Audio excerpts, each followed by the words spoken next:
Good afternoon, everybody. Welcome to Wholesale Hotline. We are on episode 75. As you can see, I'm all by myself. Brent Daniels is having a few audio issues that he's working through right now. And Jamil Damji and myself just left our projects out in the middle of Phoenix.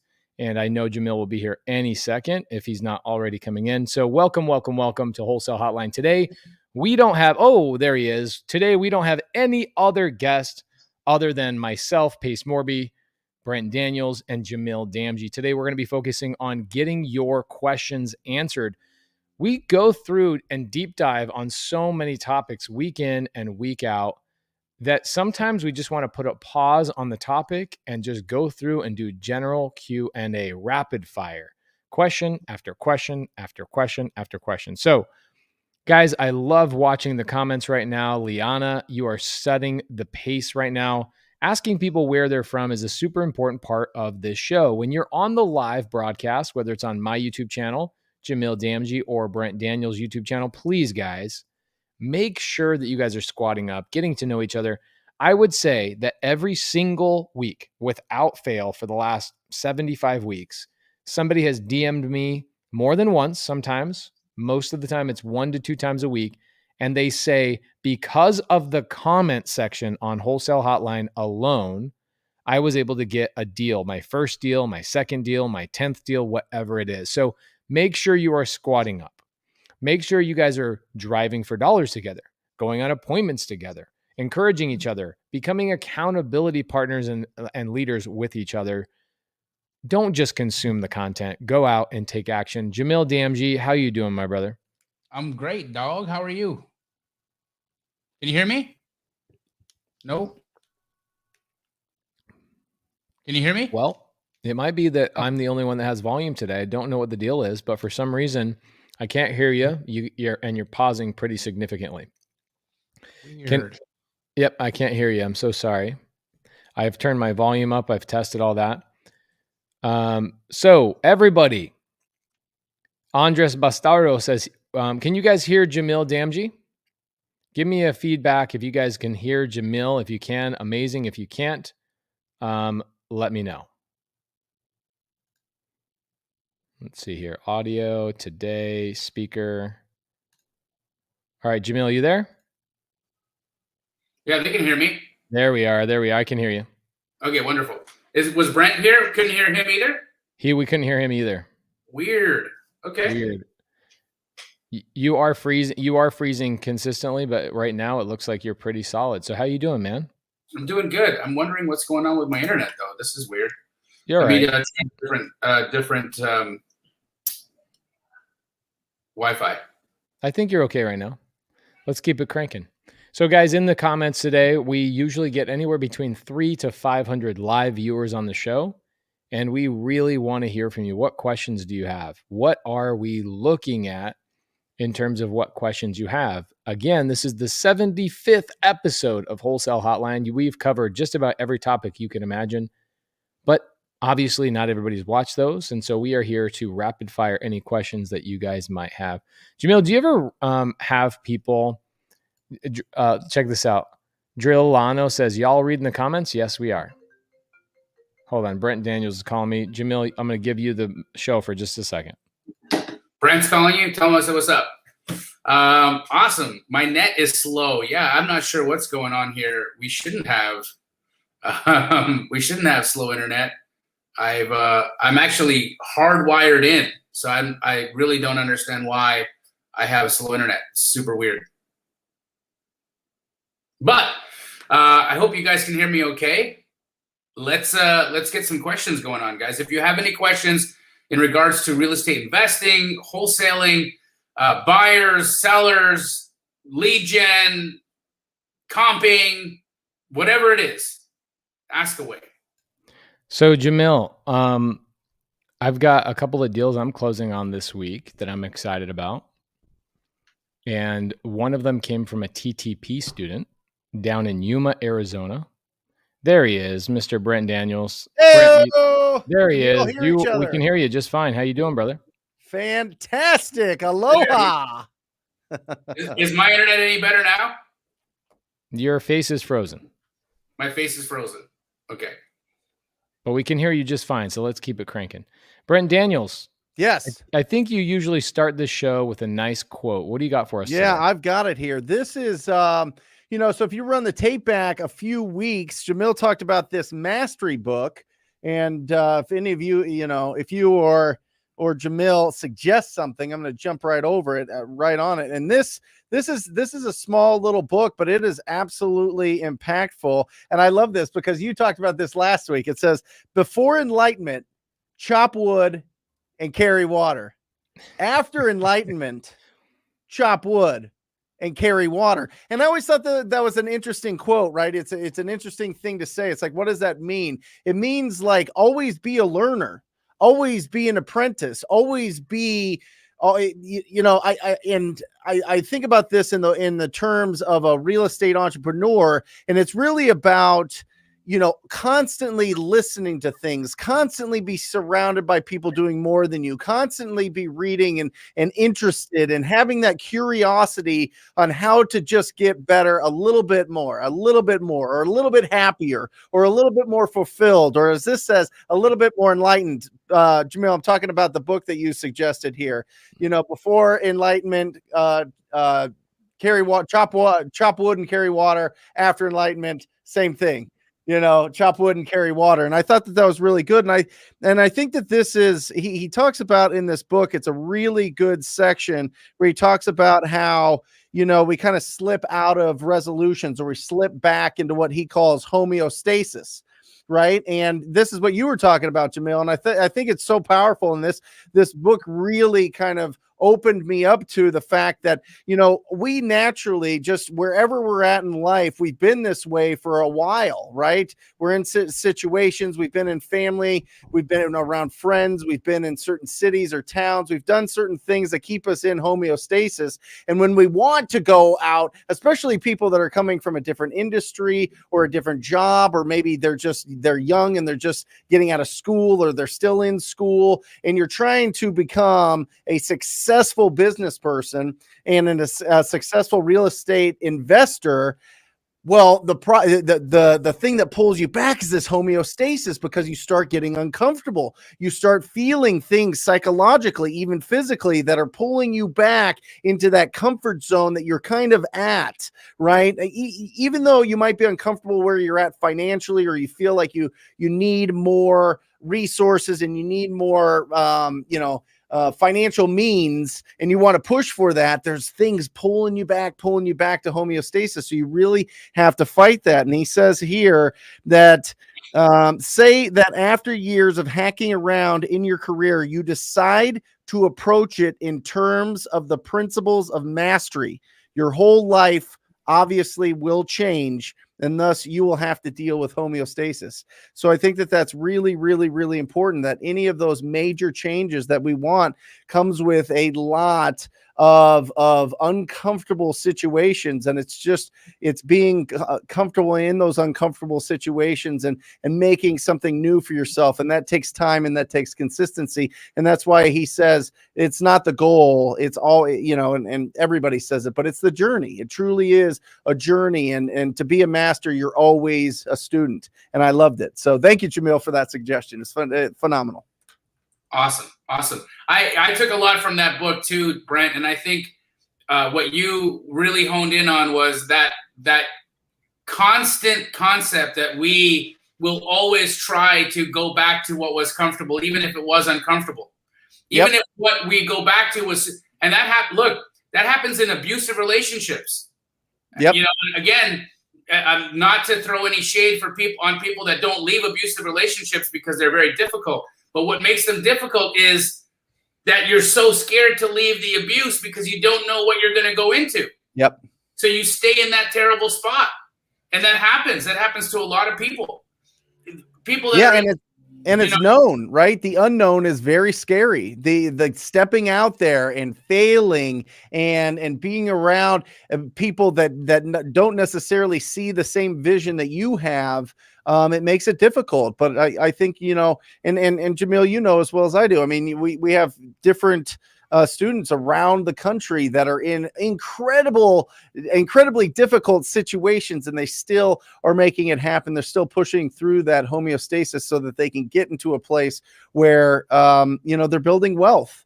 And then that's the new homeostasis, which is crazy. It's wonderful. It's wonderful. What was that book again, so that everybody who didn't get it can get it? Mastery by George Leonard. Mastery by George Leonard. I think it was like, I don't know, 12 or 14 bucks on Amazon.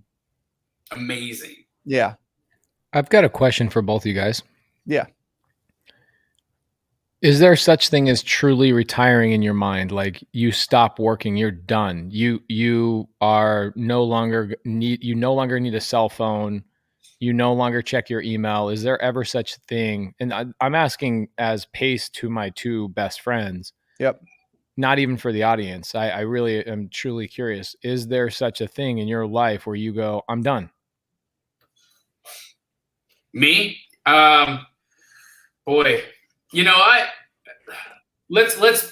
let me be honest and totally transparent about my journey in that whole process, right? So 10 years ago, I would have said the number I'm at right now I was done. Mm-hmm. 10 years ago, if I had as much money as I have liquid in the bank, if I had all the assets that I own free and clear, and if I had a business cranking away that it is right now, I would have told myself, what the heck are you waking up in the morning and working 16-hour days for? Retire. But I'm in this season. I'm in this part of my life right now, and that goalpost moved. It changed. And so, yeah, man, retirement, truly, retirement is an idea for now. You never get there. When you do get the people that retire, look, I'll talk about my father, for instance. My dad retired, and he never was more miserable than the day he stopped going to work. He stopped getting up. He stopped moving around. He stopped being interested in life. And it's kind of sad to see that he just wants to sit on the couch all day now and watch Tiger Woods. Like, that's all he's got, But when he was out working and he was doing things, my dad was super energized. He was fit. He looked good. He felt good. He was happy. I don't know, man. I think retirement's kind of a scam. I think it's a scam that we've told ourselves is the goal, because the other scam that they've been selling us is that we got to go to college and that we got to go work all these hours, 8-10 hours a day for people at very poor wages. And the only thing that we have to look forward to is this retirement. It's a scam. Yeah. What about you, Brent? As much of a scam as college. Yeah, I truly, the more that I read, the more that, I don't know, just the older that I get, the more I realize that people are most happy when they are in service to other people. I truly believe that. And I don't care if that's, somebody cleaning up, cleaning houses, or if somebody's, being a coach or providing housing or doing something, just provide, or being a pastor or being a preacher or something like that, being in service to others.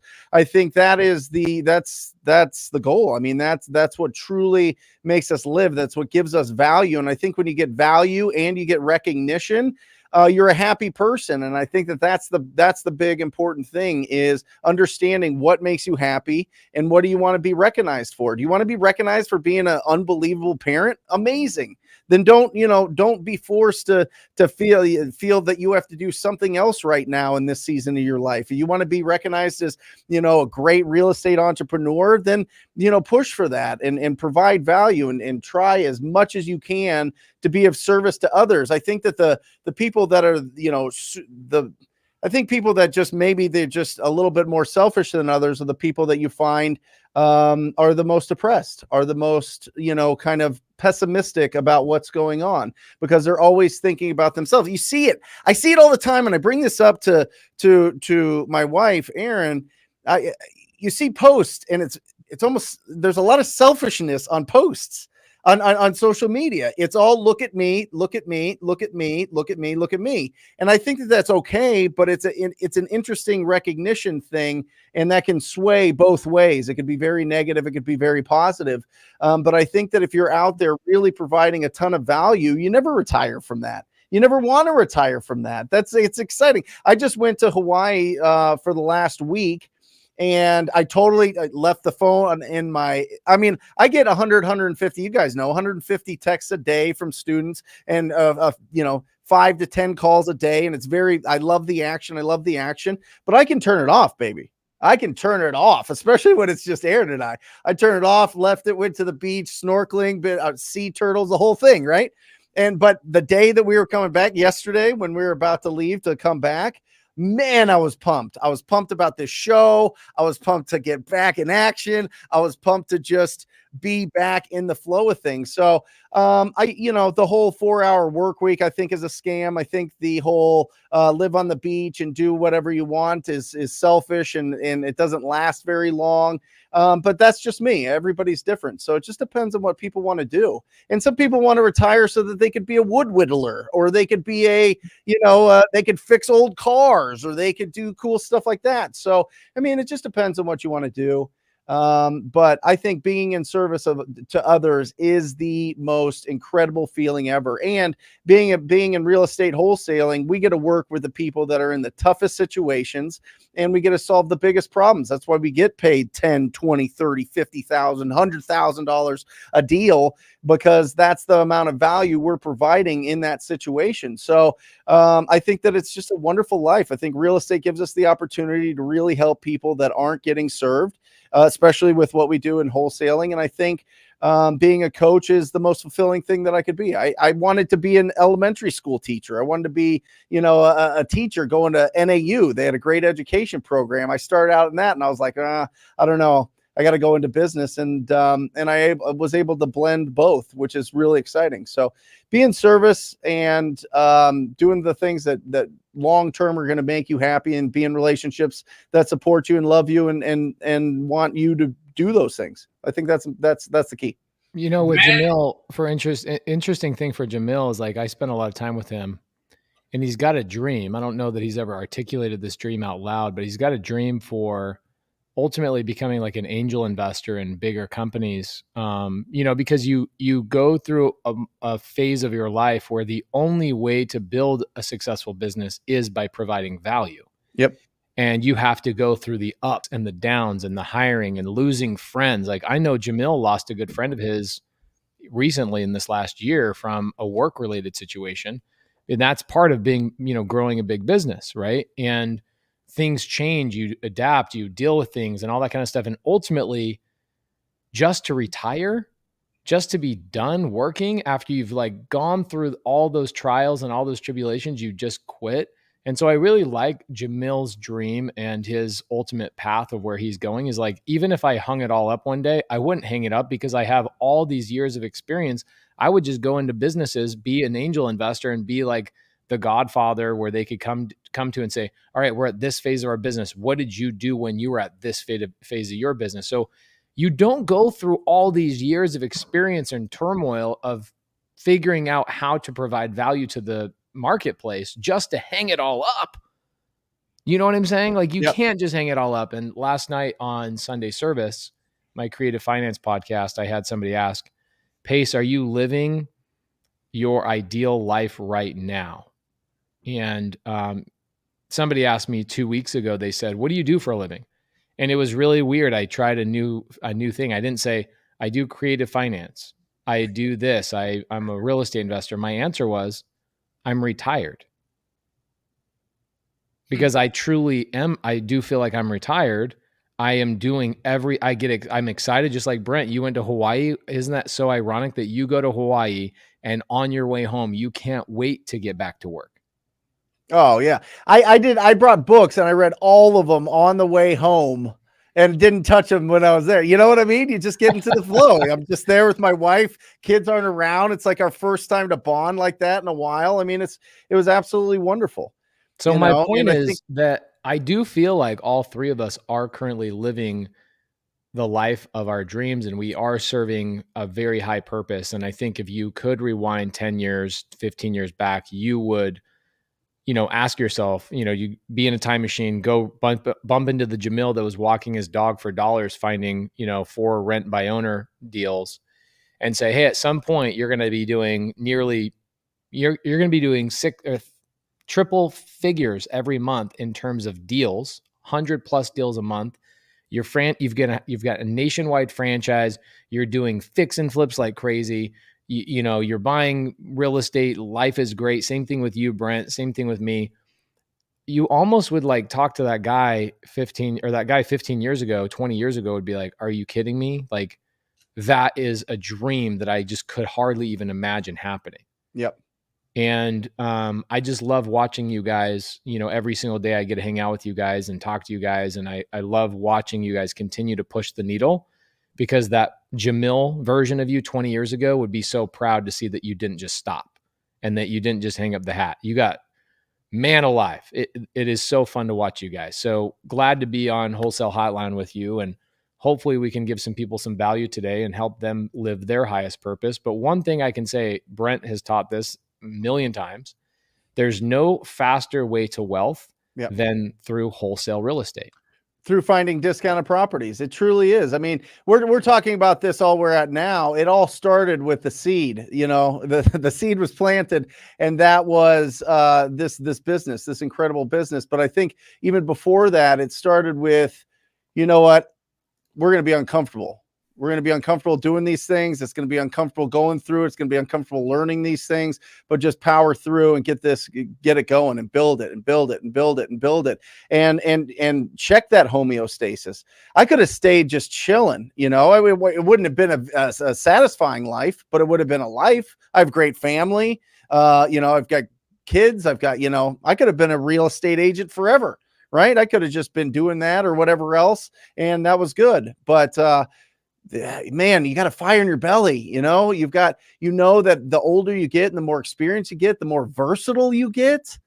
Woo, man. I'm excited to see what the next 20 looks like. It's going to be bananas. I am telling you, look at that. I'm going to read right now. That's for everybody watching, everybody that's watching the replay. I am telling you, if you really implement, if you start being serious about having quality conversations with distressed property owners, finding discounted properties, you really get uncomfortable. A year from now, your whole life will be different. Just so you guys know, statistically, people who retire at 55 as opposed to 65 have a 20% higher likelihood of dying early. Yep. So Freedom 55 takes you right to the ground. We got a ton of questions in there. Woo! Let's get at it. Let's do a hot round. Let's go through them. Let's fire through these questions. Start with a quick one. Can I wholesale a fix and flip deal? Yes, that's what we do. What do you think? Hold on. What do you think they mean by that? Because I feel like a lot of times the questions people are asking, they don't quite understand how to type out their question. Do they truly mean, can I wholesale a deal that I have under contract to a fix and flipper? Is that what they're asking? I think so. Or like maybe Randy was wondering, can I wholesale a house that is in such bad condition it needs to be fix and flipped? Or is it in the middle of a fix and flip and the guy ran out of money and you can, The answer, Randy, all those is yes. Yes. This might be a Brent question here. Driving for dollars, batch driven. Driving for dollars, batch driven. I mean, Nemo, here's the thing. Don't overthink it. If you're just getting started, if you're just going, and I don't know if you are, so maybe you've already gone through that. Maybe you've already set that up, but ugly houses. That's step one. Step two is tired landlords that have equity, right? So they've owned properties for at least 7 years. They're in good areas that people are wanting to buy. And I always suggest you go for a price point of above 150,000. just to start getting some good checks coming through. Not to say that there's not phenomenal deals lower than 150,000, but typically under 150,000, it's about a $5,000 to $8,000 deal. Above that, it gets into that 10, 15. And I'd love for you to pad and get a nice, happy, healthy, and horny and heavy bank account. Oh, The 3-8. I thought you were going to say horny, but all right. Yeah. Well, maybe it is. Yeah. The 4 H's. Leroy says, can you sub to a sub 2? So this is another vernacular deal, right? So can I purchase a sub 2? Yes. Can I then sell that again? That I guess you could ask this question multiple different ways. So let me unpack this real quick. Give me 2 minutes. Can I assign a sub 2? Absolutely. I just bought a mobile home park from a TTP student in Yuma, Arizona, 35 unit mobile home park. Seller was asking full retail. I paid full retail. I'm paying a $30,000 assignment fee on a full retail deal to a TTP student. So, who's the student? I don't actually know the student. The TTP student worked with my student, Stephen Crawford. Okay. So one of my students reached out to a TTP student and said, hey, any dead leads you have, any trash leads you have that you don't know how to, negotiate on the seller finance or sub 2 side, let me help you. And they squatted up together, right? They followed our teachings and they squatted up together. So we're acquiring the deal at full retail. It's a deal that I'll cash flow probably about $7,500 a month on that one deal. $7,500 a month on one deal. That's pretty dope. Could I then assign that deal so I could assign and assign and assign? Yes, you can do the same thing. Now, I think the question he's really asking is, could I then sell or finance that? You don't sell it on a sub 2 again.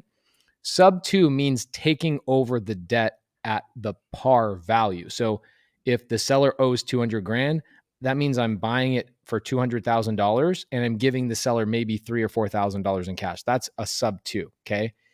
If I buy that on a sub 2, I want to make a profit. So what I do is I then sell it on seller finance at 250 or 300 or whatever. And now I have $100,000 in equity that I collect payments on every single month. So yes, absolutely. So a deeper dive on that. Where would you guys go to find that deeper dive? I would go to either my YouTube channel, youtube.com/Pace Morby, or go to Sunday Service, which is also on youtube.com/Pace Morby. Every Sunday, 7 p.m., we break down creative finance for the last 21 months straight. Woo. Every single week for an hour and a half to 3 hours every Sunday, all about creative finance. Did you see they called it Subception? Subception instead of Inception when you sub to a sub 2? Subception, yeah. Steve H says, any sub 2 in Massachusetts? Yes, we have multiple students in Massachusetts. You'll see like Sergio, and you'll see Claudio, and you'll see so many students in that area. So Boston, Mass, I have a lot of students there. So squat up with them. You'll actually see Claudio in here quite a bit. This is probably a Jamil question. What is the best way to get started in wholesaling, but on the disposition side? So King Edward, the key here would be to bring a buyer to the table, right? It is an absolute bold-faced lie that many educators basically sold for years and years and years, that if you get a deal, the buyers will come. And if the deal is good enough, they will knock down your door. It's not true. They won't know who the hell you are. You can have the best deal ever, and if you aren't doing active lead gen for buyers, if you're not actually doing the disposition side and have a good understanding of that, your deal won't sell. Not only will it not sell, you won't have the skills to get the deal across the finish line. A true person who is skilled in dispositions not only understands how to bring a buyer to the table, but how to get a deal closed. Just because you've got an assignment and earnest money in the title company doesn't mean the deal is closed. You still got to get that deal across the finish line. What would happen if every contract that was ever contracted actually turned into real money? Would every wholesaler have been a billionaire by now? Possibly. But King Edward, what you want to do is create relationships with buyers. Yeah. All right. You have to focus on going out, finding cash buyers. So what are some ways that you can find cash buyers? Well, first and foremost, I would be mining the MLS every single day for new listings, properties that appear to be flip properties, right? Properties that are, you can tell just by the listing that they have been fully renovated, they're staged, they're vacant, there's no clothes in the closet. This is absolutely, it's owned by an LLC. This is a flip property. Skip trace the owner of that LLC, reach out to them and make them your next client. Right? And do that every single day. Do that for all of those listings. The next thing I would do is go find buy and hold buyers. Where do you find them? Go to Zillow.com and go check out all of the for rents on Zillow.com in your area right now. Look at which of those properties are owned by LLCs. Skip trace those LLCs at batch skip tracing. Use the code squad up. Skip trace those LLCs. Reach out to those buy and hold buyers and add them to your list. If you can create a buyer's list with buyers that are ready to hear from you, that know you're going to be sending them opportunities, that have connected with you, that know your name, that will respond to your email, you will have 100% better chance of selling a deal than an acquisition wholesaler that went and contracted a deal and hasn't done any work on the backside to sell their deals. And I'll tell you, 90% of wholesalers that are out there doing lead gen are doing just that. They're spending all their time and energy and effort on reaching out to sellers and nothing on the buyers. On we go. Love it. Let's see here. Here we go. So many good questions in here. Ooh, okay. So Brent, I'm curious. Do you have a favorite CRM right now? Yeah. Well, listen, I mean, it's not like out there because Rafael Cortez built it, right? And Rafael Cortez built the sickest CRM ever. Now it costs $6,000 for him to build it. So it's not for, just starting out, but I used, when I started out, my CRM was, can you get those accordion binders? It was just an accordion binder. I would print out the lead, put it in, it's right there. Put it in these binders from Staples right behind you over there on the ground. Oh. And keep it simple. I would just, I didn't fiddle around with the CRM until I hired people. And I think that kept me really organized and it kept me from getting creative avoidance, right? We talk about that. So I had this for the first $1.5 million worth of deals. Hold on. Here we go. That's 1 through 31. I would put the leads in there. If it was, I'm going to call you Steve Urkel because that looks like an accordion, dog. Yeah, that's it. It's an accordion binder. If it was the 26th, I'd pull out my leads, and that's my lead follow-up. And that was as simple as that. Now, when I started hiring and bringing on more people, I got a Podio system and did a great job. There's a ton of them, guys. Don't overthink it. I mean, you can do a lot of damage just writing out, printing out your leads and keeping them organized. But until you start hiring people, then you're going to have to get way more organized because then accountability comes into play, right? If it's just you can keep yourself accountable knowing that if you didn't call the 15 people that are in on the 26th, that, you need to do that. Right. But if you have somebody else that's doing your lead follow-up and your sales, you need to keep those guys accountable because what will happen is they'll smash a really big deal and then they'll kick it if you're not keeping them accountable. So make sure that once you start hiring people, get a good, clean CRM. There's a ton of them. Just go any of them will work. And if you want something really sick, DM me. I'll give you Rafael Cortez's or just DM Rafael Cortez. And he'll let you know. Steve Crawford says, I've never done acquisition on wholesale deals, only found buyers. So Steve Crawford is a sub-2 student. I don't know that. I know Jamil knows the story, but Brent, do you know the story about Steve Crawford Googling how to get rich? Well, I just saw that Laura loves me or loves you, or I love her, your wife. I guess I don't know if you're Urkel because you love her or because I love her. So I guess we could both be Urkel Pace. Oh. Love it. So no, but go ahead. Sorry. Steve Crawford is a student of mine. Last year, he basically got overlooked for a job promotion and he got so fed up with it that he went to Google and he Googled how to get rich. Nice. And Google says, get into real estate, dude, you idiot. Yeah. So he goes to YouTube, and YouTube says he says how to get started in real estate, pulls up Steve Trang's podcast. He watches a handful of us, and then he gets set on me. He joins my mentorship. And a week later, he learns just go to wholesalers and say, give me access to your dead leads. And so he goes and finds somebody that has a manufactured home under contract in Yuma, Arizona. And he structures a deal with a seller at 0% interest and I think 0 down. I can't remember exactly. And that was a year ago. He's been making $1,100 a month net income on a deal he got within 2 weeks of starting real estate. Awesome. Fast forward, he's going to be my partner on this mobile home park that we're closing this week. And he doesn't go to sell it directly to sellers. He goes to wholesalers and says, let me help you revive your dead leads. I'm paying him and a TTP student. I think they're splitting the assignment fee somehow, but he brought the deal to me. I go, I want that. I'll buy that deal. So I pay them a $30,000 assignment fee for the deal at full retail. And I go, Steve, I really, enjoy working with you. We've done multiple deals together. I want to bring you on as a partner on my mobile home park. And so now Steve stays on as a partner in the mobile home park. He'll get a monthly check every single month from that deal. This is all never having to directly communicate to a seller. And now Jamil is better at teaching this method of, never having to really talk directly to the seller. My team and my company talks about how to revive dead leads, right? Yeah. No equity, or maybe the seller wants too much money. So guys, I would say the number one problem with real estate is that there are too many ways to succeed. Yep. There are truly too many ways to succeed, and that somebody will start down a path for a week, and then after a week they hear somebody else's podcast and they deviate from what they were starting on.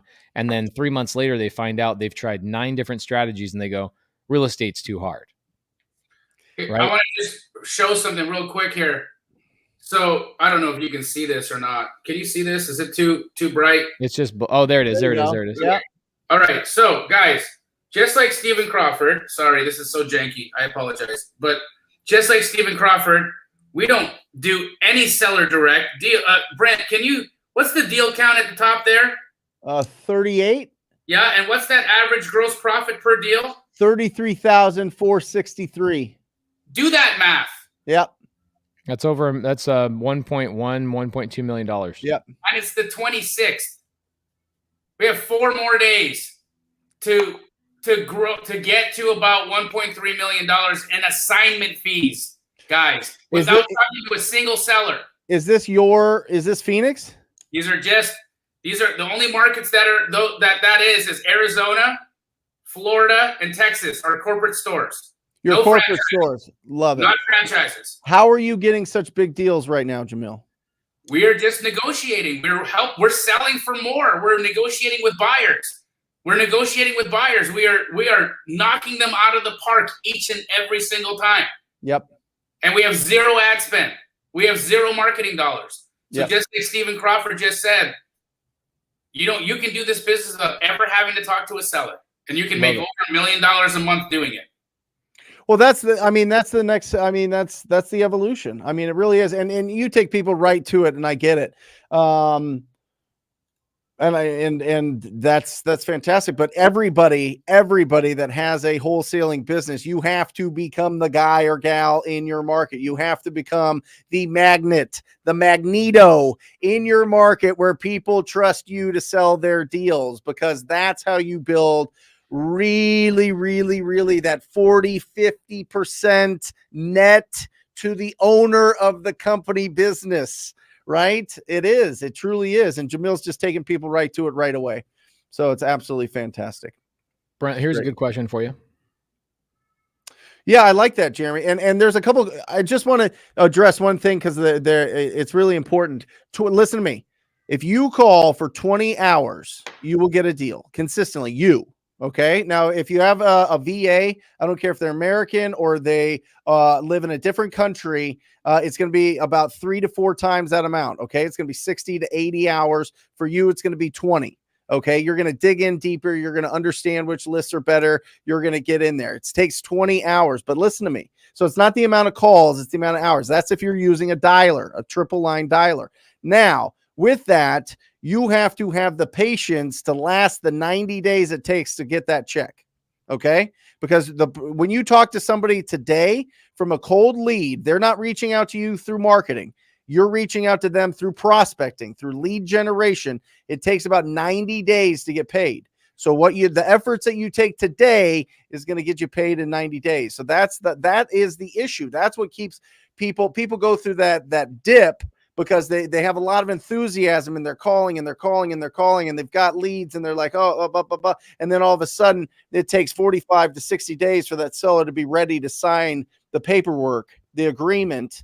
And that's when people, that first 90 days, I'm telling you, if you could stay consistent for that runway, that 90-day runway, if you just keep that positivity and just surround yourself like a crazy person. I don't care if you're like doing affirmations in the mirror and you're getting all hyped up and you're getting all pumped, or if you're calling with your buddy and your best friend or whatever, you're virtually calling in some sort of Google Hangout or whatever else. Do what you need to do for that 90 days and you're going to be successful. And then you build that pipeline of leads and then it starts building and building. Another thing real quick is you were talking about a pace, and I think this is important. On page 129 on this, I literally folded this one over. Clarity creates energy. Right? You were talking about there's so many different ways to make money in real estate. Clarity creates energy. If you're all over the place, if you're trying to do everything right off the bat, it's going to attack your energy, which is going to attack your schedule, which is going to attack your priorities, which is going to end up being very difficult. It'll be an uphill battle. Clarity creates energy. What was the question? The question was, how important is it to have your real estate license to wholesale? It's going to be more and more. If your state requires it, get it. Get it anyway. I mean, it takes 2.5 weeks.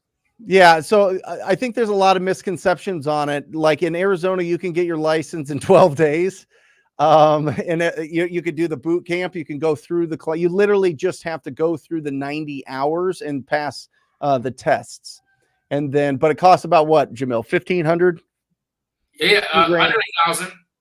Now you don't really know if just the owner of the business has to have a license.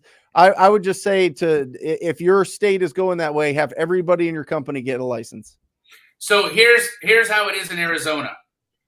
One or more members of an LLC needs to have a real estate license if that LLC is going to be wholesaling. If you are going to have individuals communicating about price and contracts, those people need to be licensed by it right now. In Arizona, that's the law. They're not enforcing it, but that's the law. So if you've got a rep, if you've got people on the phone and they're not licensed and they're having conversations with people, you're in the gray area. So why be in the gray area? I don't think you need to be.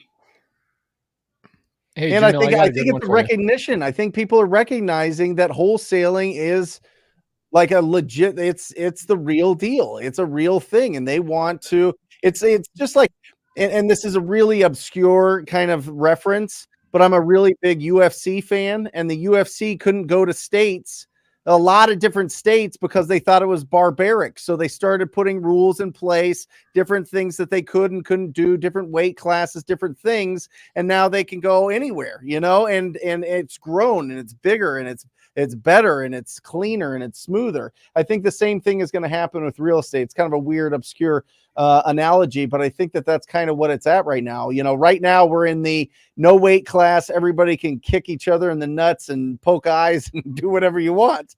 And to clean it up, you clean it up, and people make more, and it'll be really, really right. Right now we're in the world of YouTube versus UFC.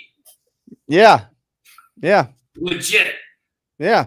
Hey, Jamil, I would like to request that you comp a property for me. I just got a deal in my text message. I have no idea who it came from. But I get these all the time. And in the very beginning of the show, we had multiple people say, I'm confused by comping. I need help. So Jamil is going to be doing a screen share for us, guys. and he's going to comp a deal. He's going to show you how quickly he can comp a deal. Also, Jamil does a comping show every Sunday. I actually watched it yesterday. I was putting together a desk in my office, and I said, you know what? I'm not going to sit here and listen to music. I'm going to listen to my homeboy on Straight Outta Comping, which is 5 o'clock every Sunday on Jamil Damji's YouTube channel. So I even am at a point right now where I get my students to go, Pace, will you comp this property for me? I go, yeah, I'll quickly comp it. But you guys really should be watching Jamil's show and becoming a master of comping. The guy comps more properties. I hang out with him 8 to 10 hours a day. And in between breaks and conversations, the dude's looking at his phone, not swiping through Instagram. He's literally just sitting there comping on his phone all day long. What's the address, Pace? The address is, Jamil, you ready for it? I'm ready. Can you see my screen? Yep. We sure can. The address is 2699 East Mineral Park Road in Santan Valley. 2699 East Mineral Park Road in Santan Valley. This is interesting because last week my wife did a couple of solar YouTube panels. Videos. What's that? There's some solar panels going on. Do we know if they're leased or owned? I don't know. I literally just got the text message and having Jamil comp it. I don't even know who sent it to me. Where are you seeing the panels, Brent? I just got an aerial view on it. Okay. Let's see. Yeah, there you go. There's the solar. Good call. So we got a 2005 built 1276 square foot. We don't know the bed and bath, but I'm going to assume it's a 3-2 based off of the size. Batch's value estimate is $223,291. What else do we got? A attached garage, no pool, 5,200 square foot lot. Let's see what it's worth.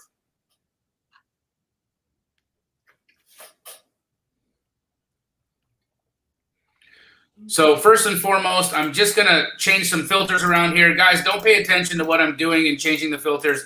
I just want as much data as possible. So I remove as many filters as I can so I can get more data points. I just want to see more. That's the reason why I do it. There we go. Look at that. Super full. So let's zoom in. Next door neighbor is a decent comp too. Awesome.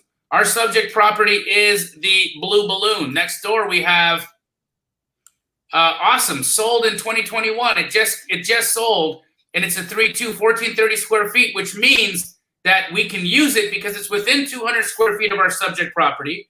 So let's just see what that dollar per square foot is. Sold at $300,000, and there's 1,430 square feet. That's $209 a square foot.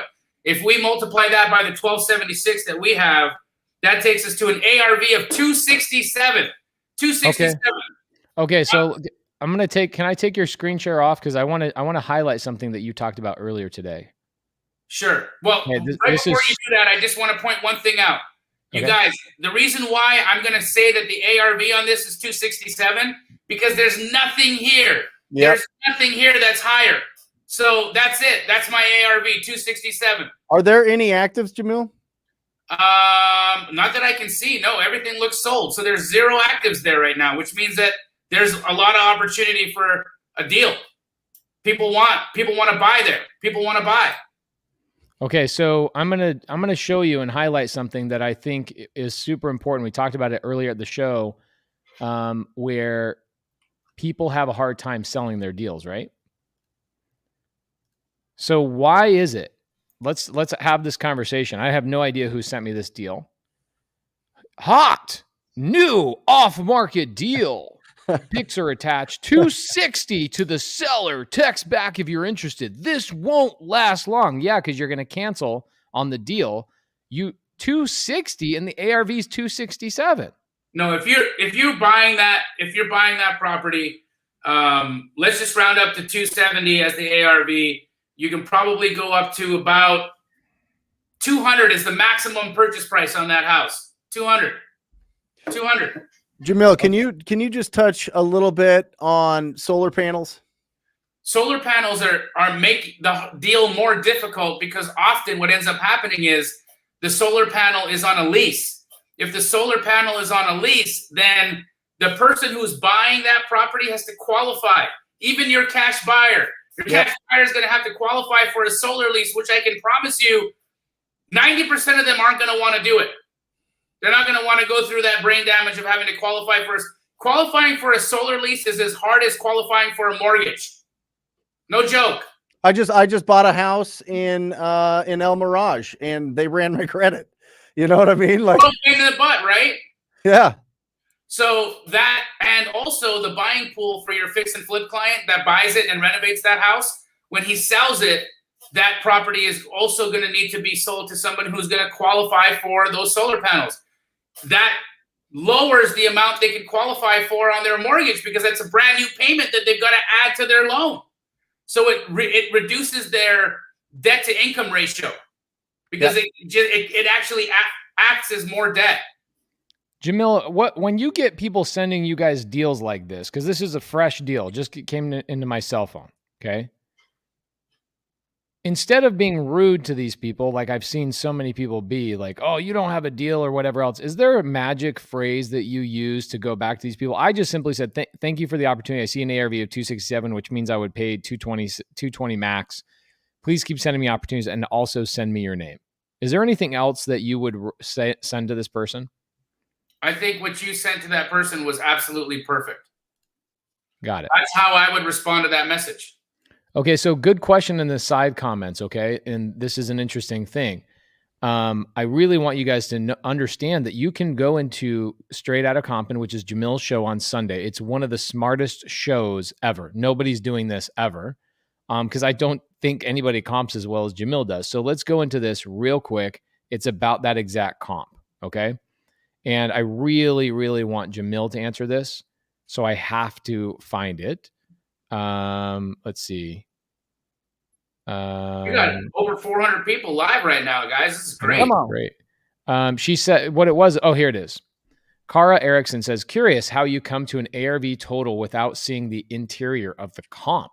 What if the comp is not updated? So the reason, and that's a great observation, Cara, great observation. The reason why I'm assuming that is going to be a renovated house, it's the highest sale there. It's the highest sale there. So I'm not going to waste my time going and looking for something else because if that's the highest sale, it's the highest sale. Renovated or not, that's the highest sale that at that square footage that an appraiser is given. There's no 300s there. So I'm going to use that as my benchmark. That's going to be my anchor. Now, I bet you if you go and look at that property at a different website, maybe not Batch, but if you look at it on Redfin, it'll probably be updated. In fact, why don't we just check it out? What's the address again, Pace? 2699 East. Let me put your screen back up on there. At least your screen's not sharing anymore. You might want to share your screen. Okay. 2699 East Mineral Park Road in Santan Valley.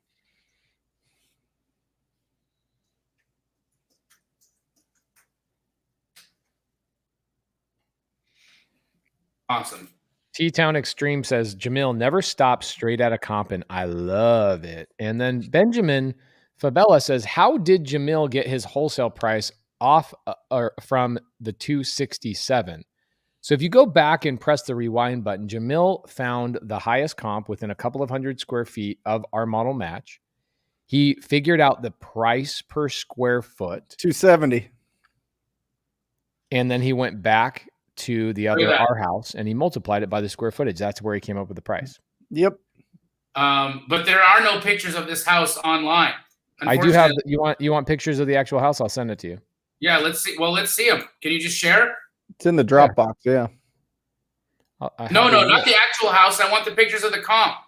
Okay. I don't have pictures of the comp. There's no pictures of the comp. But again, you can assume that it's an updated property because it's the highest sale there. It's the highest sale there. Oh, Dario. Good to see you in here, Dario. Dario's a sub-2 student. He says, he means, how did he come up with the offer price from the 267? Jamil, do you mind sharing? How'd you get the 200? So what I've done is I went for my astro flipping students. I went and looked at every major market in the United States, and I went and traced back what percentage of ARV cash transactions are happening. And the ratio, the percentage of ARV that you could buy would be different if you were in Florida or if you were in Arizona. Now, for me, I know in Arizona, I can buy at 75% of ARV for that type of product. And that takes me to around 200 grand. That's how I figured it out. Not rocket science. Cool. And Kara, just to clarify a little bit, that takes into consideration some repairs there. Obviously, if you see the pictures of the property and they've ripped out all the cabinets and all the toilets are gone and the flooring's all destroyed, you're going to have to adjust that a little bit, or a lot of it, based on the condition. Correct, Brent. My 75% is for a cosmetic remodel. If it's a full gut remodel, I'm going to be slightly lower than that. I'll probably be closer to about 65% of ARV for a full gut.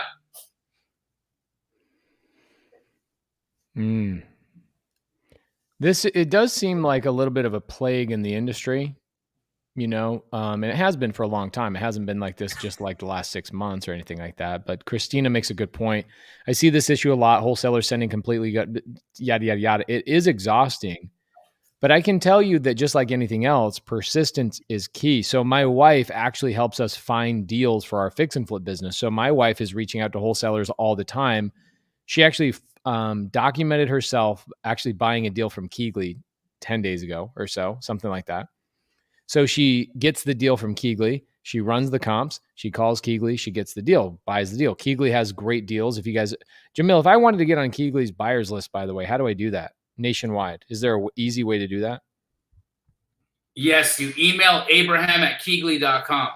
Abraham@Keegley.com. Okay, so I can tell you, because you guys teach your franchisees how to actually comp a deal, that the likelihood of a really bad deal coming across your guys' platform is very unlikely, but they get gobbled up really quickly. So my wife goes through, and I can tell you there are wholesalers that will send her deals after deal after deal, and she is polite every single time. Yep. And it's usually by like the 20th or maybe 25th time they send a deal, my wife goes, there it is. I finally got a deal from you. And all of those, good job, keep going, here's the comp, all of those attaboys finally pay off. So guys, the best thing to do when you get a wholesaler that sends you a bad deal is to give them good, solid coaching and positivity, because that's the community that we're trying to build here. It does get exhausting. It is frustrating. It is something for us to, we have fun teasing these people behind their back. But at the end of the day, let's keep coaching everybody on how to actually find good comps. And I imagine Christina does a good job of that as well. So let's keep Can I speak to this real quick, though? Yeah. I think she's making an assumption that everybody is a fix and flip investor. It's not true. I'm telling you, we are selling to people that will fix that up and live in it. Yeah, that's and now a good they're point. Walking in with equity. We're selling it to people that are going to put that in their portfolio. They're going to fix it up and put it in their portfolio. The fact is, supply and demand matters. If there's no properties for sale in a neighborhood, you push value. You push value. That's just what it is. It's not going to make sense for us. We wouldn't buy them at those prices for what we want to do, but different buyers have different strategies. I think that, to get bigger deals, you have to put it out there and see what the market tells you. The market is right. The buyers are right. If there is somebody for it, they will get it. If not, then they won't, then it won't sell. And, sometimes people lock it up too high, and I get it. And that is a problem. And then they have to go back and talk to the seller, or worse, ignore them and just do, not communicate with them effectively. That's the issue. But the issue of people pushing values, I mean, we're pushing it at like 90% of ARV on some of these areas, Jamil, because it's going to retail buyers that are getting private funds. Huh? Yeah, like a hedge fund. Yeah, or whatever. It could just be somebody that this is the next door neighbor to their sister, right? And they've been waiting for this house forever, and now it's popped up and it's not on the market, and they don't have to bid against 15 other people, and they would love to go in there and take this little charming cottage house and turn it into like their dream home and put the sweat equity in there and live there forever. You just don't hallucinate and assume that that every buyer is going to be a fix and flip investor that needs to make a certain percentage of return. Test it out. If it doesn't work, put it out at a new negotiated price, but just make sure that there's room in there. Don't lock up deals hoping for that. You just want to make sure that that you're taking care of the seller first, and you can move the deal, and then put it out there and get a massive deal out of it. Why not? Jamil and Brent, Tanisha Epps, one of my she is an unbelievable student of mine. Little known fact about Tanisha, she has a Lego addiction. Her entire house is full of Legos. So but we do love her. She's unbelievable. She's one of these students that like memorizes where all of we have done 1,200 Zooms in the last 14 months in Sub 2, right? We're always hanging out. We're always whatever. And we're in these Zooms. Like I did 15 hours over the weekend of live training with the students. And when students are in the comments on Zoom asking a question, Tanisha is like sprinkling them of exactly where to find their answer inside of our vault, which is amazing. So Tanisha is amazing, amazing. And thank you so much, Tanisha. So her question is, and I want to pose this to both of you because I want to see what both your guys' answers are. Yeah. Would each of you please talk about your offer price rules for wholesale and how do you calculate maximum allowable offer? Mine, very quickly, is we go off of a rule of thumb, very similar to what Brent and Jamil are going to say to you. But our favorite thing, honestly, is before we even get a contract, we reach out to buyers that we really like and we verify our price, because it is amazing to me how things will actually change, or maybe we miss something or whatever else. So beyond that, because that's not the answer anybody wants to hear. People want to hear a calculation. They want to hear something they can write on their wall. And when they're on the phone with the seller, they can look over at that wall and go, okay, 70% of ARV minus repairs. Is there a very quick calculation that you guys use to come up with MAO, maximum allowable offer? Yeah, Tanisha. Go ahead, please. No. I'll set the stage and then you can clean it up. How about that? Tanisha, it really depends on if you're pulling a price out of that seller first. It really does, because if you're going in blind, I suggest you go 66%. If it's over 250,000, if it's under 250, you throw out 50%. And these are for properties that are in really rough shape. And those are going to be your best deals, right? So if we're doing our job right, we're going after the ugliest properties because they get the biggest spreads. Now, listen, you don't have, you could do good deals with good, clean properties that just need some cosmetic, but just to get some good income coming in. I like going after ugly properties that need a lot of love, because people, they are worth what we're offering. They have potential equity, like Jamil talks about, but they don't have that equity. Somebody needs to fix that up, right? So 66% if it's over 250, 50% if it's under. Are you minusing repairs, Brent? No. That's it. Okay, that's just it. Okay, good. Got it. Fine. So I love that. I think that's a pretty good, and is that every market, Brent? Nationwide? Yeah. Okay. So my answer is a little bit different, because I'm dividing my markets into two types. Yep. First market is a high appreciation, high demand market. Yep. Which would be like a Phoenix, Chicago, LA, Miami, North Carolina, Dallas. like Charlotte, Atlanta, right? Yes. Not so much Atlanta, because the houses are a little bit older there and they need a little bit more work. But yes, it would be Atlanta if Atlanta's houses were in better shape. But high appreciation, high demand market, essentially for cosmetic remodels, we're at 70% of ARV. If it's a full gut remodel, 50% of ARV. Love it. And guys, ARV, are you just pulling Zillow, or are you pulling I'm actually comping it. Just comping it. Just comping it. Yep. So the question is 66% of what ARV, Tila. So ARV, whatever you come up with, ARV. Mm-hmm. Yep. And then if I'm in a low appreciation, low demand market, like Akron, Ohio, or Columbus, or Indianapolis, again, great places, but they're low appreciation markets. People, they don't appreciate at a high rate. They have great cash flow, but their investors are not banking on appreciation in those markets. In those markets, they tend to also be pretty rough with respect to how much work is necessary to be done in the homes, and their lower price points. Yep. So you'll buy a $50,000 house that's going to need a $50,000 remodel, right? Which is kind of crazy. So in a low appreciation, low demand market, we go at 50% of ARV for cosmetic and 30% of ARV if it's full gut. Now, if you want to find out if your market is in a high appreciation, high demand, or a low appreciation, low demand, send me a DM, send me what market you're in, and we'll respond. Yeah, love it. And I think, I just don't, for me, Jamil, the stuff under 150, some of the repair costs just gobble it up. I see, I'm comping a lot daily looking at that from students around, and I'm like, you got to be at like 10, 12,000 on this house. You got to be at 5,000 on this house. Like a $5,000 house could need a $60,000 remodel. Yeah. Yeah. Can I answer this question a little bit off topic from what you guys are talking about? Of course.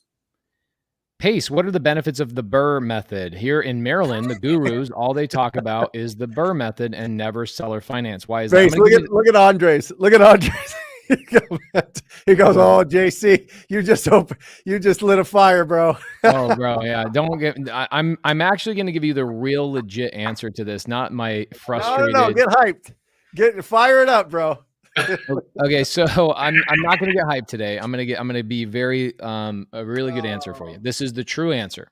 Okay, the gurus who talk about the Burr strategy are not directly marketing to sellers. They are only waiting on what somebody else sending them a deal. Okay, and the reality is they're trying to talk to the majority of the human beings that have 9-to-5 jobs and want to do one deal a year.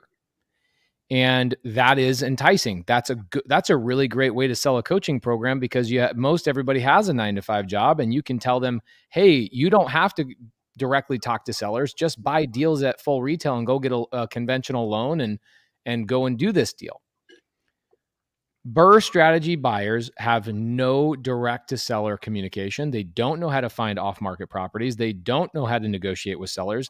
You find me one. Find me somebody that's doing the Burr strategy only, and I will find somebody who has not learned how to actually negotiate with a seller. I would never be direct to seller and utilize the Burr strategy, because I know how to communicate with the seller and buy on seller finance. Why would I go get a loan to pay off your loan just so I could then go get another loan after I renovate the thing using a hard money loan? You just involved 4 stupid ass loans on the worst transaction ever. And the majority, if not almost all people doing the Burr strategy, they say, oh, I used 0 of my own money because my refinance took all my money out. No, it didn't. In order for that to happen, you have to be buying deals at 50 cents on the dollar through a wholesaler or off the MLS. It's not happening. And I would love to have somebody DM me that has proof that the Burr strategy truly works in that regard. It doesn't. But why the Burr strategy is easy for people to comprehend is because they go, just do one Burr strategy deal a year, and in 15 years, you finally gain financial freedom. Okay. Burr strategy, again, I'm going to say it one more time. People utilizing the Burr strategy have 0 understanding of how to actually find off-market deals and how to actually negotiate and communicate with the seller to obtain seller finance. Okay, so there's time. So actually, there was a deal a couple of weeks ago. Jamil, you brought a mobile home to me, right? And you go, hey, it's a 1974 mobile home. We're not going to get into why that is not a great deal. You go, hey, it's a 1974 mobile home. Do you want to buy it? And I go, does it have seller financing? He goes, no, it doesn't. It's a cash deal. I go, great. Can I talk to the wholesaler, and can I communicate with the seller, and can I rearrange the contract to ultimately get the seller financing from the seller? Because I know that the wholesaler, if you go back to him and go, that's not a deal unless you go get seller financing. The wholesaler goes, oh, okay, thank you so much for the advice. But they have no idea what that means to go back and get the seller to sell to you on seller finance. So that deal might as well be dead. Yeah. It's the same thing with the Burr strategy. Is if somebody sends me a deal, the only thing, because I have no direct communication with the seller, the only thing I can do is go get a hard money loan, buy the deal, go through the freaking renovation utilizing private money. So there's my second loan, just to then go and get a refinance, just so that refinance is 35% down on my refinance loan. 99% of Burr strategy people that use the Burr strategy are leaving 20 to 35% of their cash in that deal. Okay, do you want to know why? It's in the name itself. It's in the friggin' name itself. Buy. What does Burr stand for? Buy. Renovate. Hey, guys, hold on a second. Letter number 2, renovate. Why do you think they say renovate? Because you have to spend money to add value, to create new value out of that piece of shit property. If it was a real deal, it would have had equity in it the day it was bought. Correct. Not the day you spent money. So BRRRR is essentially, how do you create a deal from just a normal ass house? That's it. That's not real estate. I thought that was a great explanation, Pace. I haven't heard you put it that way. It's true. Yeah. I mean, I think that, you know, I'm sure that there's some people there. There you go. Jody's got. Jody says, I have 1,000+ women in my other network buy BRRRR's direct to seller. They spend all their time and money on marketing. So Jody, we need to have a conversation, because we need to educate these women that if you're going to go directly to the seller to then purchase their home with hard money, to then go and get a private money lender to pay for your renovation, just to go 6 months later. Here's the thing. On the mobile home park, for example, that I'm currently buying right now, I truly am using none of my own money. I didn't have to qualify for not only 2 loans, but not even 1 loan. I didn't have to qualify for any loan. Nobody asked for my credit. Nobody checked my bank history. Nobody even checked my anything. Nothing. I don't even think the seller even knows my name. There's no bank involved other than the seller. So, and I paid an amount that there's really no equity in the deal. However, guess what I don't have to do? I don't have to renovate. Yep. And I don't have to refinance. Day one, I'm cash flowing $7,500. I don't have to hopefully wait for a lender to give me a refinance 6 months later. Jamil, you're currently going through a loan right now. How's that going? Come on. You're with me every single day. You're right. Could you imagine being a BRRRR strategy utilizer? Somebody that's going out and every time you do a deal, you have to get a hard money loan, you have to get a private money loan or use credit cards, and then refinance that out with a conventional lender every single time? I have an 850 credit score, and I show every dollar I make on my tax return because I'm not good at what Pace does, and I don't depreciate anything. I pay it all. I'm dumb. Okay? I still am banging my head against the wall getting a mortgage. Yep. It's terrible. Here's a good question. I'm curious about both of you guys. I know, Brent, are you implementing any infinite banking at all? No. I think so. I'm going to tell you my honest opinion about infinite banking. But I am real quick, Pace. I'm telling you right now, we need to start a bank. I am telling you, hard money lending bank? Money transactional funding nationwide. I'm down 100%. Emil's already got it going. He's already got partners in it.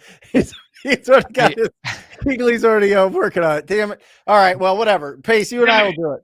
Damn it. So this is a good question. So infinite banking means instead of me putting my money in a 401k or an IRA or whatever else, I'm going to go get a whole life insurance policy. This is how Jim Harbaugh, the college coach, actually gets paid. Every penny of his salary gets paid to his whole life insurance policy as a loan. It's genius. Yeah. Okay. So I never believed in the infinite banking policy or the concept up until January of this year, when Jamil and I met Toby Mathis of Anderson Business Advisors. And I'm going to go very surface level on this. If you do not have a nonprofit that you put your money into, which you then get you get a charitable donation write-off for. So check this out. I can make $100,000 on a wholesale deal. I can donate that $100,000 to my own charity. And guess what I just got? I got $100,000 tax deduction on donating to my own charity. Okay. That's dope. And that's a whole conversation all by itself, but I'm going to be surface level. Now, if I take that $100,000 in my charity and then go do a whole life insurance policy, that makes sense to me because it's non-taxable. Whereas most people that do an infinite banking policy, they take their after-tax dollars like a dumbass. They go make $100,000. And if they're at my tax rate, Jamil's tax rate, and Brent's tax rate, probably 50%, they pay $50,000 to Uncle Sam, and then they take a portion of what's left over and they go put it in a whole life insurance policy. without a charity that I'm donating to, whole life insurance policy is an absolute waste of your time. Go invest in real estate. Straight up, go invest in real estate. Don't waste your time on a whole life insurance policy without a charity. That's my personal opinion. Boom. Okay, let's see this. Pace, make this a clip right here. No, I'm gonna not do that. I think that's actually a really smart thing. Is there somebody right now, Brent or Jamil, that is doing hard money lending nationwide? No, they're like lending home and these really like difficult to work with companies. There's a couple of products out there, but the reason why there's not a nationwide hard money lender is because of the whole judicial versus trustee state situation, and it's just the licensing and all of the things that go on in those processes are make it prohibitive to be in certain states. Pace, you have been doing deals in Florida. You probably have seen this. There's very few hard money lenders in Florida. Bro, I have 2 flips going on in Florida right now. Yep. And I actually called you. And I go, hey, bro, who's your franchise using for hard money lending in Florida? This is a nightmare in Florida to get a hard money loan. It's like full on, even a hard money loan in Arizona, I could sneeze and get a loan in Arizona. In Florida, it's like, oh, yeah, we can fund in probably 30 days, but we need a full credit run. We need your tax. Wait. I thought this was a hard money loan. Yeah, we need a appraisal. It is. It's a hard money loan. We're lending against the asset. You're not. I'm like, what? I'm so not used to this. And then they charge 3 to 4 points up front. So we just funded the fix and flips ourselves in Florida. Yeah. And I'm like, okay, I got to find a different lender. And so that's what we're on the search for in Florida, to find a lender that will do a deal quickly. And really, I think the only option, correct me if I'm wrong, Jamil, is just to go private money and bypass a hard money lender. Yeah, private money or certain hard money lenders will lessen the restrictions or lessen the qualification after you've done a tremendous amount of business with them. But the problem is for a private money lender or a hard money lender, foreclosing on a property in a judicial state is a lengthy process. Yeah. All right. Well, then the non-judicial states. Non-judicial states, then that. Yeah, absolutely. That's what we got to do. Wholesale Hotline, hard money. Speaking of lenders, Christina, who had a great question earlier, has another good comment. I want to bring something up. So you guys know that 16-hour live I did last year, and then I did that 25-hour live, and then we did that 0 to Hero challenge just recently.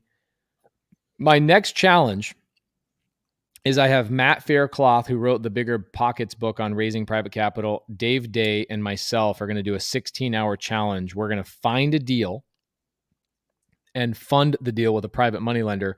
A deal we don't know who's going to send us a deal. We don't know where it's coming from, but we have to find a deal organically. And then we have to go find a private money lender that is not in any of our networks in 16 hours to show people the process of how easy it is to actually find a private money lender. The process Jamil teaches of how to find cash buyers, and same thing with Brent, talks a lot about how to find cash buyers on public data, is actually the same way to you find private money lenders. The way I find all my private money lenders that are willing to go in second position is by polling public. Pay attention to this, guys. Pull public data on who has second lien positions in lending companies. There's your private money lenders. That's very simple. And people overcomplicate it. You call them and you go, hey, I see that you loan money in a second position on this home. I'm looking for somebody to do the same thing for me, right? That's everybody that does the BRRRR strategy has a first mortgage, which is your hard money lender. And then they have a second gap funder or somebody who brings the construction money. That person is a private money lender in second position. There's there's notes and deeds of trust nationwide that are public data that will tell you who those lenders are. It's really easy to find a private money lender. You pick up the phone and call. How do I know it? Why is it so easy? Because they've already told you that they're a lender. You can actually pull up the entire note. You know, like right now, if I give you one of my addresses, you click on one of my addresses on Maricopa County records, it'll pull up the note from my lender and it will show you the terms, the name of my lender, what my percentage, what my payment is. It's all public data. It's not hard to find lenders. It's just as easy to find a cash buyer. It might even be easier to find a lender than it is to find a cash buyer. So we're going to do that as a 16-hour live sometime after Jamil and I finish the TV show. There's a question I keep seeing here. People are wondering, what would your assignment fee be if you use those flat ratios, 50 or 70% of ARV? Okay, so Miran, the answer to that is going to be a little bit more complicated than just a straight number, because it's going to depend on who your buyer is, first and foremost, right? So if your buyer is a fix and flip client, on average, you can at least expect to make around $10,000 if you're using that flat rate strategy. But as you've seen, I showed you guys earlier in today's call, our assignment fees are much higher than $10,000. And the reason for that is who our buyer pool is and what type of deals we're selling to them. And so you can really have a much higher assignment fee if you sell to a buy and hold investor than if you're selling to a fix and flip investor. You might have an even larger assignment fee if you're selling to a hedge fund that's planning to just buy and keep. So that's definitely going to be a product of who your buyer is, but at minimum $10,000. Miran, just text me. You know that. This is a TTP student. We talked today.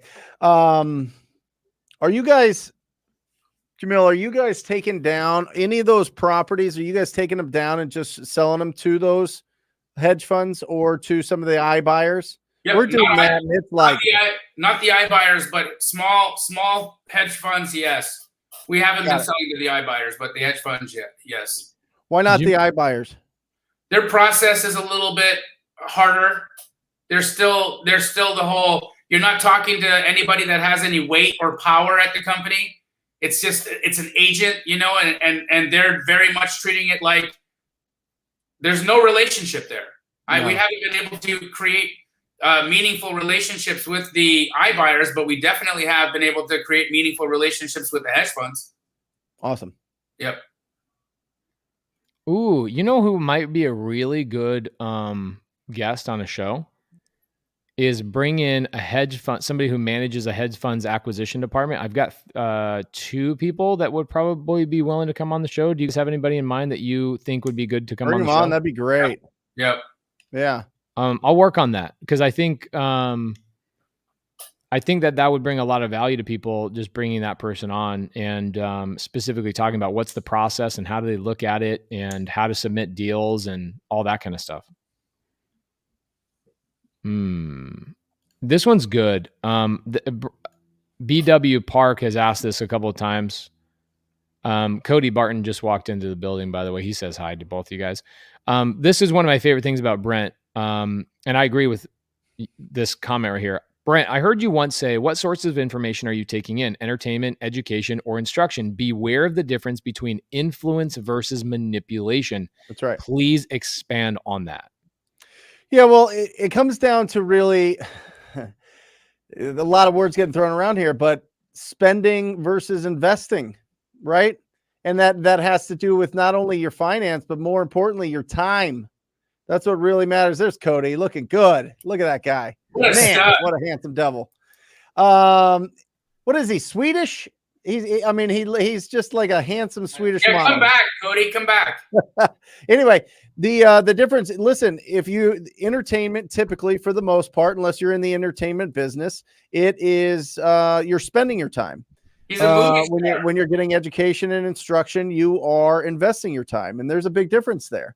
And investing, your energies, where do you want to put them?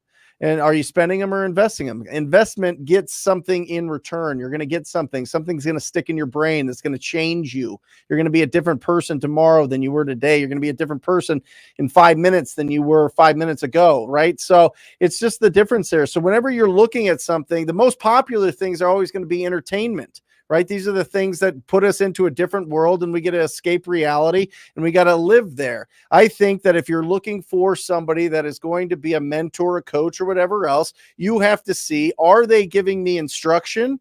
Are they giving me education? Or is this entertainment?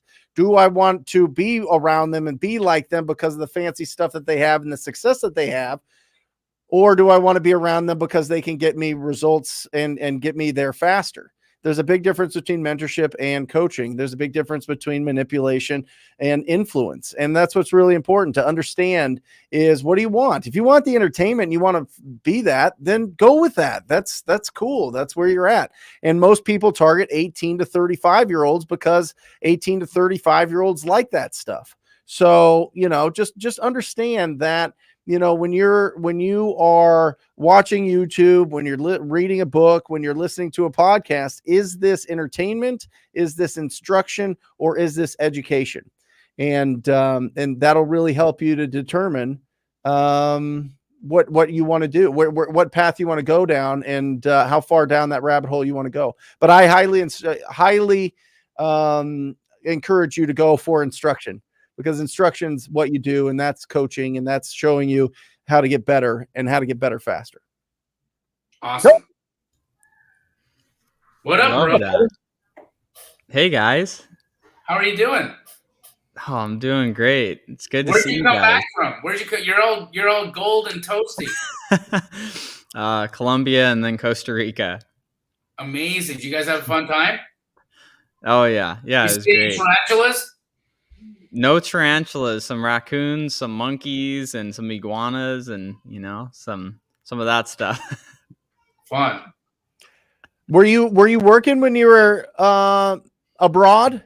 Yeah, we did the 0 to hero thing. That 3 weeks of Matt really headed up that challenge, but I was on a good 12 of the 15 days of that. Between I was in like 3 different states and 3 different countries in 3 weeks, and I was on the 0 to hero thing for 3 weeks. So guys, just to unpack that, Cody was traveling and teaching and simultaneously doing deals in North Carolina through teaching, and also enjoying his lovely, experiences out there, and his time with his girlfriend or fiance, right? Are you guys engaged? No, now? girlfriend. Oh, damn. Still not there yet. Jamil, come on. Cody's like 20 years old, bro. Come on. I want everybody to join the club. As I see Jamil asks, like, when are you gonna have a baby? Or like, that's like stuff that like Pace and Laura, they're like, when are you guys gonna have kids? I'm like, what? Like 27. Give me some time. Yeah. Take your time. Cody, what's your answer to this question? Where should I go to learn how to analyze what a deal is? So yes, no, that's what I was already going to say. I was going to say you're on the right guy's YouTube channel. Jamil, go to his YouTube channel. Straight Out of Compin is exactly where I would be going to learn how to understand what a deal is. And he has a freaking awesome video on his YouTube channel that you can go back and rewatch over and over again. That I actually share that. Your comping video that you did, I think it's like a year old now, Jamil, but I share that with my team all the time. When they're like, how do I get better? I'm like, you need to watch anything Jamil puts out on comping. That's exactly what you need to do. Love you, bro. Thank you, man. Love you too, bro. What else have we got here? When cold calling sellers that are in pre-foreclosure, should I approach as a wholesaler looking to buy their property? Well, it just depends, because wholesalers aren't looking to buy properties. Wholesalers are looking to sell that property to an end buyer. So it just depends. I think you should go as a buyer. And if you don't have the funds, squat up with somebody that does have the funds so that you have that confidence that you can close the deal. Because, or just tell them that you're going to be wholesaling it, but it's just a different, it's an awkward situation when people have a timeline that is very definite on when their property will go to auction. Now that, the forbearance is loosening up and we're going to start seeing some foreclosures. It's not some avalanche. It's not some, crazy thing, but it's going to be, I'm talking, that's what my Wednesday show is all about. 10 a.m. Pacific Standard Time. We're going to be talking about how to do deals with pre-foreclosures and how to go after those after they start getting loosened up. So for in-depth Wednesday, 10 a.m., join me on my YouTube channel. live show, question and answers. Cody, you guys have been doing some virtual deals, right? Yep, we have. So let's ask you this question. Do you need boots on the ground to do residential vacant land deal virtually? Ooh, What would you say? I love this. So, I mean, it's great having boots on the ground regardless. If you're going to virtually wholesale, having boots on the ground is like the cheat code. Like that's like you get to expedite the whole process of, getting deals done in a different market. I mean, when we went into North Carolina during the 0 to Hero challenge, it was literally the first day was, how do we find someone in this market that knows this market, that knows what buyers buy, what buyers don't buy, what zip codes buyers don't buy in? And if I find a deal, has buyers that will buy my deal. And that, that was where we reached out to Keegley for that. And it's like, okay, now we already have our buyer taken care of. So now we can just go and find deals. So yes, having boots on the ground would be helpful. I think regardless, whether it's a vacant land deal or whether it's a single family home, I think, regardless, the first deal I ever did in in the investment space where I did everything, from start to finish myself was a land deal in Phoenix. And it was a lady that had inherited it. And there were other homes being built in the neighborhood that were new builds, just spec builds that were, being put up by other investors. I got it under contract and I called the new builds that had just been built, the sellers that built them. And they're like, yes, I am buying more lots there, and sold the deal, but you don't have to even have that step if you have the boots on the ground. Brent, Cody, Yeah. you guys know Zach Ginn? Yeah, Yes. that's a CTPer for sure. I love that guy. Yeah. What do you guys think about having him on Wholesale Hotline? Love it. I'll set it up. Let's get it up. Let's make it happen. Yep. Thanks, Sergio. Great request. Zach's dope. Let's get him on here. He does a lot of good stuff. Well, that's our time. That's our time, guys. That's our time. We have Cody, Brent, myself, Pace in the background. You guys don't know how much we love bringing this show to you guys week after week after week. Honest to God, it's one of the most energizing things that I get to do. And why is that? Because watching you have the opportunity to change your life through wholesale real estate is energizing, empowering, and literally what I think I was put on this planet to help do. Like Brent Daniels, like Cody Barton, like Pace Morby, Matt Beard, and everybody else that is tirelessly trying to teach you guys this craft. We want to see you succeed. We want to see you stay consistent. And we want to see you next week. That's right. It. Good night. Love you guys. Have a good night, everybody.